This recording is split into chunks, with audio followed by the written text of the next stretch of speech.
Góðan daginn, þetta Ásdís Ósk hjá Húsaskjól fasteignasölu. Mig langar að kynna ykkur fyrir frábæra eign sem vorum að taka hérna í sölu við Brekkatún 13 í Kópavogi. Þetta 288 fermetra einbýlishús á 3 hæðum með sérstæðan bílskúr. Það eru 5 svefnherbergi, 3 baðherbergi, 2 sjónvarpsstól og 2 eldhús í húsinu. Vegna þess að þetta í raun og veru margnota hús, þú getur bæði nýtt þetta sem einbýlishús á 3 hæðum með öllum þessum svefnherbergjum eða þú getur valið að nýta hæðin og risið sem eina einingu. Þá ertu með 2 baðherbergi, 4 svefnherbergi, stofu og sjónvarpsstól og síðan getur þú notað kjallarann sem í raun og veru sjálfstæð eining. Þetta er heil íbúð í dag. Þetta eru mögulega 2 svefnherbergjum, sjónvarpsstól eða stofa, eldhús, sér inngangur, sér rafmagn og það meira þess að sér stæði sem myndi fylgja þessar einingu. Þannig að nýtingarmöguleikarnir á húsinu eru gífurlega miklir. Þetta getur verið til dæmis bara fjölskylda sem vil nýta leigutekjuna til að borga af megninu húsinu og hafa þar af leiðandi létta afborgun á sínu rými.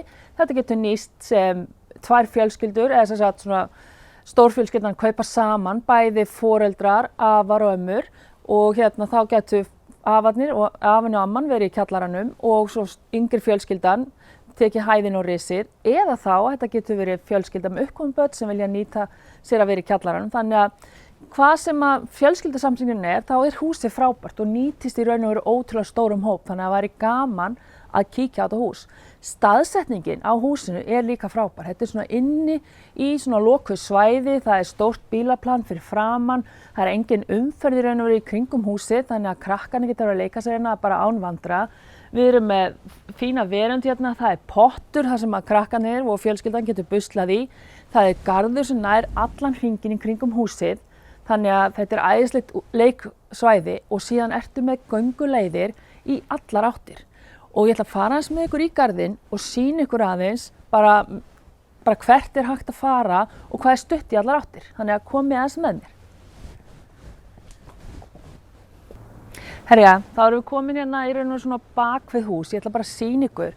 Þetta hús stendur frábærlega vegna þess að þó það sé svona innarlega í Botnlanga, þá ertu samt með í raun og veru rosa útsýni yfir Fossvogsdalinn, yfir í raun og veru Reykjavík og þegar maður er komin inn í hús og maður er bæði upp í hjónaherbergi og stofinni þá sér maður þetta frábæra útsýni. Og það er svolítið sérstakt í þessu hverfi að fá bæði að vera innst í Botnlanga, ná þessari veðursæld, þessu frábæra þessu næði og ró en samt þessu útsýni. Þannig að mér finnst rosa gaman að sýna þetta hús. Og svo hérna bara beint fyrir neðan er göngustígurinn sem fer inn í Snælandsskóla og Fagralund. Þannig að það þarf ekkert að vera að skutla krökkunum. Þau geta bara hjólað eða gengið bæði í skólan og íþróttir. Hérna fyrir neðan er sem sagt Fossvogsskóli og þar ertu með svona íþróttasvæði og hérna lengra þar er víkingasvæðið, þannig að það er rosalega mikið af alls konar möguleikum fyrir krakkana að fara bara sjálf og í þær íþróttir og þær tómstundir sem þau þurfa að fara í.